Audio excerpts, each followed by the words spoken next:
सबसे पहले हमें पढ़ना है एवरेज वेलोसिटी के बारे में।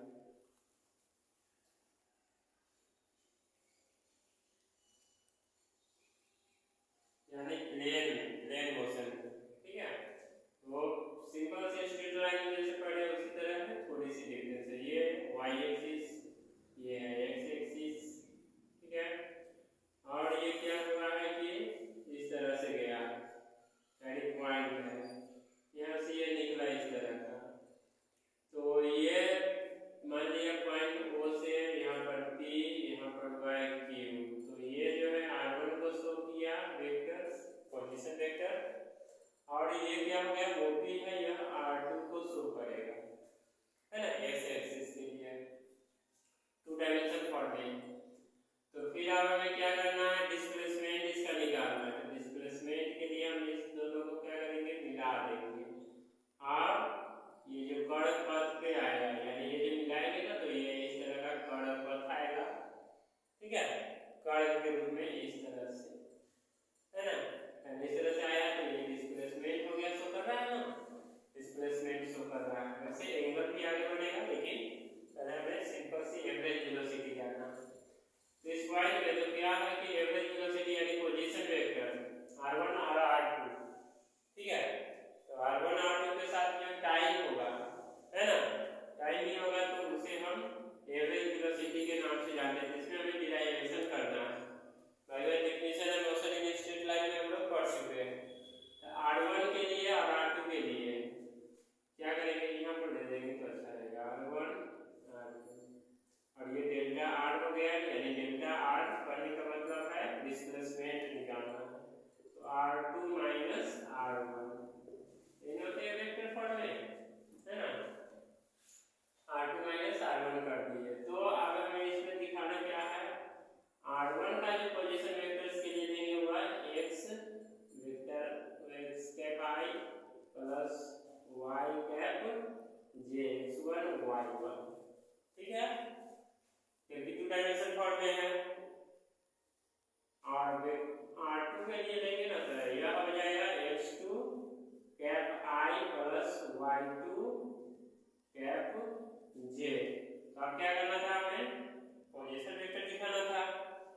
तो यह जो दिखाया तो यानी r2 माइनस r1, तो x2 minus x1 cap i plus y2 minus y1 cap j। इसको हम लिख सकते हैं delta r equal to delta x cap i plus delta y cap j, ठीक है। तो ये हो गया। तो इस तरह से हमें ये यानी हमें एवरेज वेलोसिटी निकालना है। तो एवरेज वेलोसिटी इक्वल टू क्या हो जाएगा, तो लिखेंगे delta r by delta t के कंडीशन, ठीक है, यानी पोजीशन, ठीक है, डिस्प्लेसमेंट जो है और टाइम, इसके जो रेशियो होते हैं वो एवरेज वेलोसिटी। तो ठीक इसी तरह हम निकाला, यानी x के कंडीशन में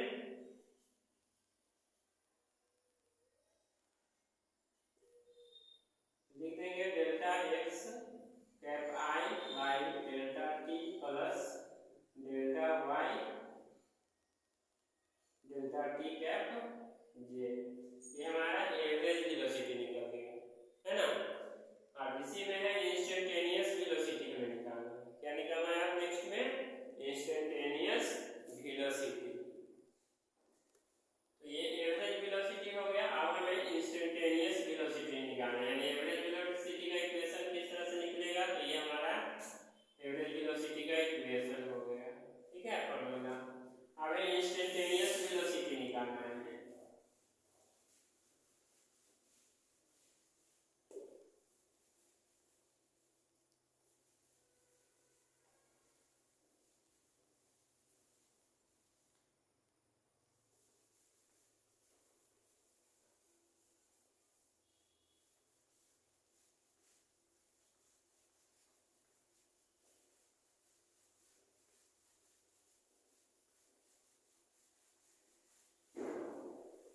अभी हम लोग पढ़ रहे हैं मोशन इन प्लेन, यानी प्लेन में तो कर्व पथ ले लिए इस तरह से। यहाँ से क्या हुआ कि ये इस तरह से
इक्वेशन में देखना है यानी अभी जो जस्ट निकला एवरेज वेलोसिटी में डेल्टा है ना v ये ना था vector v average velocity equal to delta x cap i by delta t plus delta y cap j by delta t। एनडी में तो ये क्या था r की कंडीशन में यानी इस तरह से निकाले थे v average equal to delta r by delta t। ठीक है, इसमें जो आपको निकालना है इंस्टेंटेनियस वेलोसिटी। इंस्टेंटेनियस वेलोसिटी निकालने के लिए v इक्वल टू लिखेंगे लिमिट है ना डेल्टा t टेंडिंग्स टू 0।